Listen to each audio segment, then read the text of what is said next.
start, the Lakers had no issues dismissing the Heat in Game 1 of the NBA Finals last night. L.A.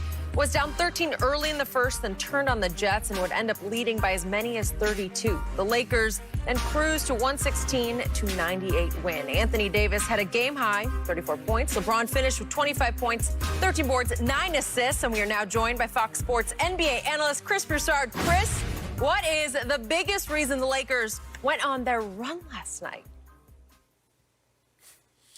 Jen, I know Skip Bayless well. And because I know Skip well, I know that this is a trick question strategically planted to belittle LeBron James and act like he had nothing to do with the victory. Because we all know, Skip knows, Shannon knows, I know, everybody that watched the game knows that the Lakers went on their big run when LeBron was on the bench. All right, midway through the first quarter, 23-10 Heat. LeBron goes to the bench, and the others, as Shaq calls them, the role players, caught fire.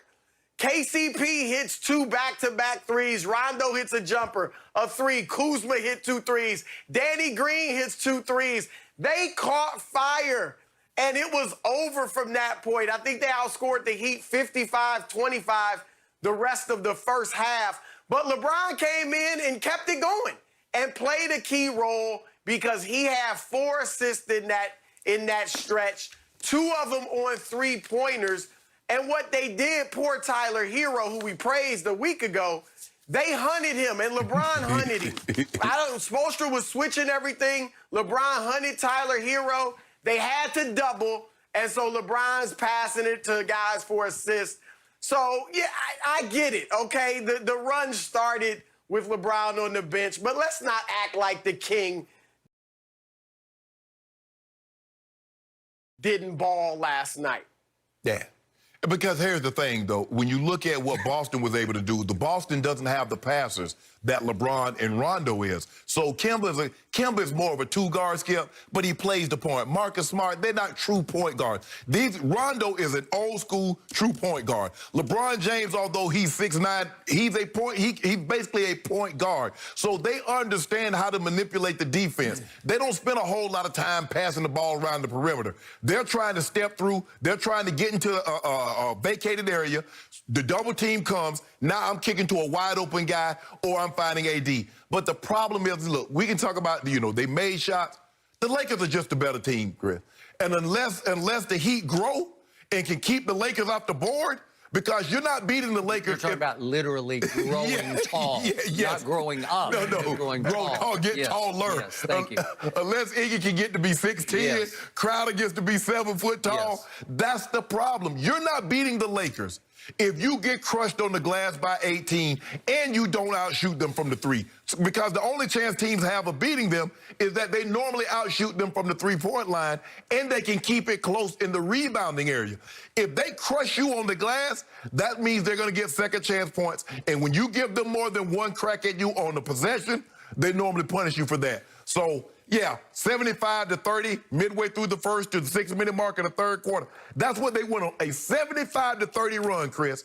And go James and AD, because they can get whatever they want.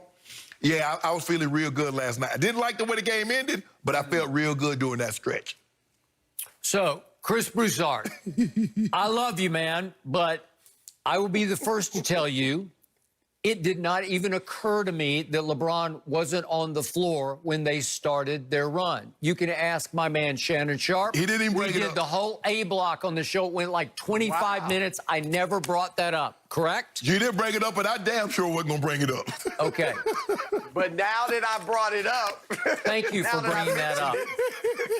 I was definitely aware of it. I thought it was irrelevant to what was happening, because what was happening right before your very eyes, you said it yesterday, Chris, this is a mismatch, and it's really an epic mismatch.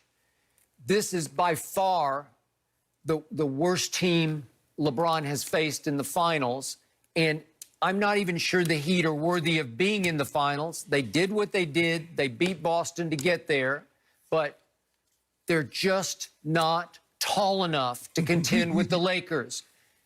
the Lakers' point guard is bigger than the Heat center. And I'm talking about, obviously, LeBron over Bam.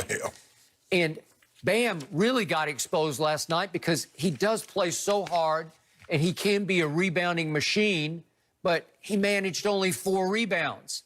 They got annihilated on the boards, 54-36. Who coined the expression? Pat Riley. No rebounds, no rings. That came from the immortal, great Pat Riley, right? Yes. Well, how about no rebounds, no hope? Because last night, it's no hope. You've got no chance. Bam couldn't defend Anthony Davis. He made Anthony Davis look like Wilt Chamberlain. Anthony got 7 buckets point blank right at the rim. 7 times he's in the restricted area, dunking it or laying it up because Bam could not deal with him. Bam wound up with 8 points and 4 rebounds. And on defense, the Heat, they're a complete liability, but they have been all year. But they could overcome it because they play so hard and so smart and together on offense. They share the ball and they make their shots. And they did that for a while last night, and all of a sudden Shannon's sitting up there in his palatial estate in Bel Air saying, uh-oh, maybe they are for real. And it's 23-10. At that point, as LeBron said after the game, we got punched in the mouth, so we decided to punch back. And we got physical with them, which they did. And they go on a 77-32 run. Chris, process that for me. How hard is it in an NBA Finals game for one team to beat the other team over a stretch? 77-32 by 45 points.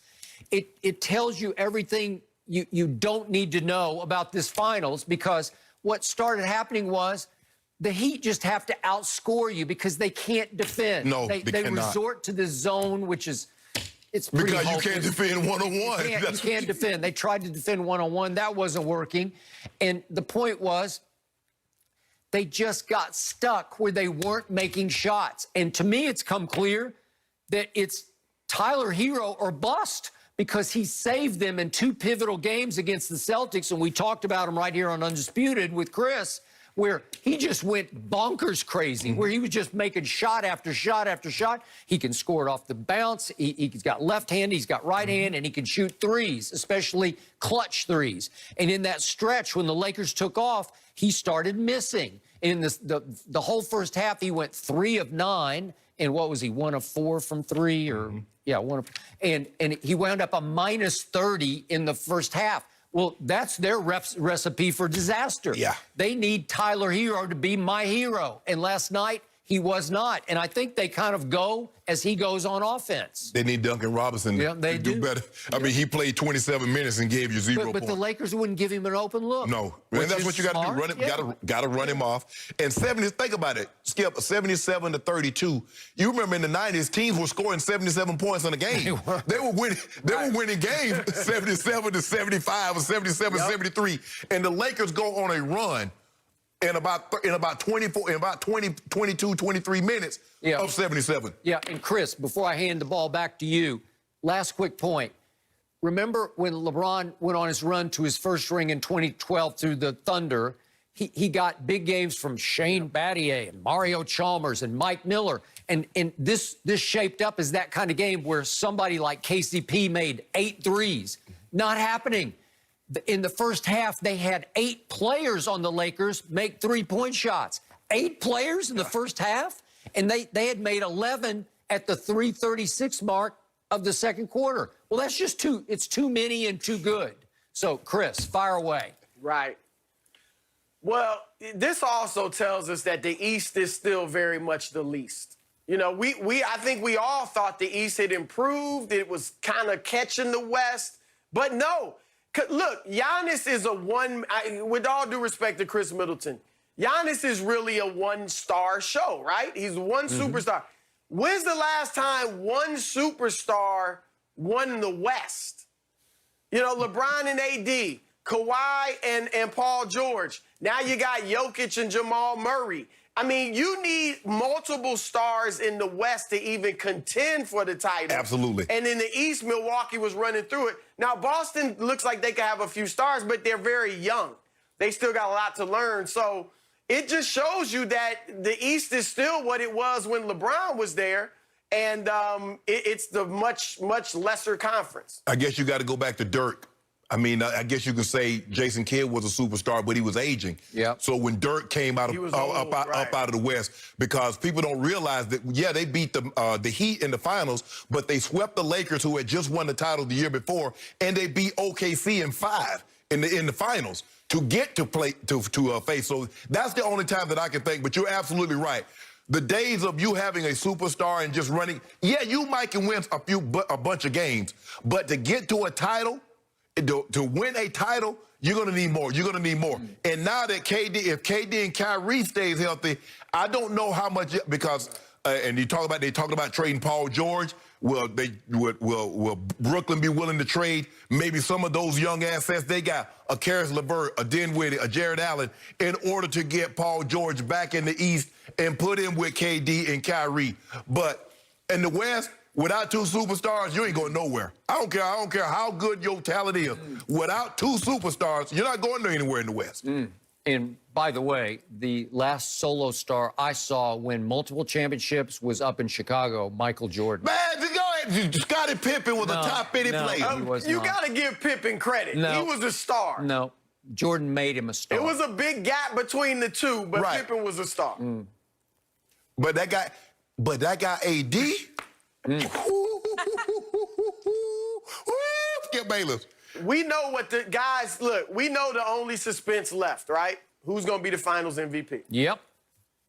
Well, I've got another I hope question LeBron for you and guys. AD don't get caught up in that, but Yeah. that's really the only suspense left. There is a little of that, Chris, but there's also the question of whether or not the injuries for the Heat are going to make this thing impossible for them to come back at any rate right now. We're going to debate. Stick around, Chris, after the